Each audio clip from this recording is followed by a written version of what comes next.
প্রেম করলো 1 বছর 2 বছর, কিন্তু বিয়ের সময় বলল তুমি আমার ভালো বন্ধু ছিলে।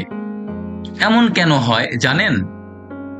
আমাদের সমাজে অনেক ছেলেই প্রেমের সময় একটা মেয়েকে খুব ভালোবাসে, কেয়ার করে, সময় দেয়, কিন্তু বিয়ের প্রসঙ্গ আসলে পিছিয়ে যায়। আসলে এর পেছনে কয়েকটি বড় কারণ আছে। প্রথম কারণটি হলো পরিবারের চাপ। অনেক ছেলের পরিবারে আগে থেকেই ঠিক করা থাকে তারা কেমন মেয়েকে বউ হিসাবে চায়। পরিবার, পড়াশোনা, সামাজিক মর্যাদা সবকিছু মিলিয়ে একটি ধারণা করে রাখে। ফলে প্রেমের মেয়েটি যদি ওই ফ্রেমের মধ্যে না পড়ে, তাহলে ছেলেটি চাপের মুখে সিদ্ধান্ত বদলে ফেলে। আরেকটি বড় কারণ হচ্ছে দায়িত্বের ভয়। প্রেমে শুধু ইমোশন থাকে, কিন্তু বিয়ে আসে দায়িত্ব, খরচ, ভবিষ্যতের পরিকল্পনা থেকে। অনেক ছেলে মনে হয় প্রেমের মেয়েটিকে নিয়ে হয়তো সেই দায়িত্ব সামলানো কঠিন হয়ে যাবে।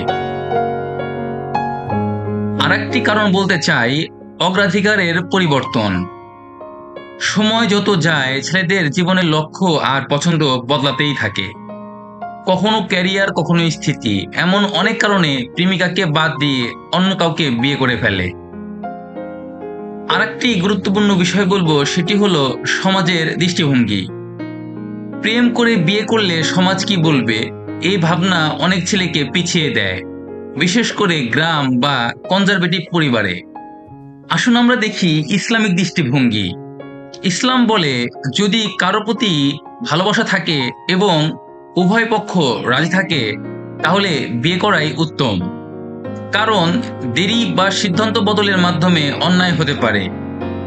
নবীজি হযরত মুহাম্মদ সাল্লাল্লাহু আলাইহি সাল্লাম বলেন, যদি কোনো যুবক যুবতী একে অপরকে পছন্দ করে এবং চরিত্র ভালো হয়, তবে বিয়ে করাই উচিত। সবশেষে বলতে চাই, প্রেম শুধু সময় কাটানোর জন্য নয়, ভবিষ্যতের প্রতিশ্রুতির জন্য।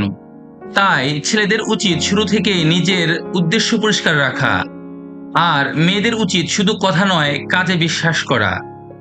বন্ধুরা, তোমাদের আশেপাশে কি এমন ঘটনা ঘটছে? কমেন্টে লেখো, এবং ভিডিওটি ভালো লাগলে লাইক দিও।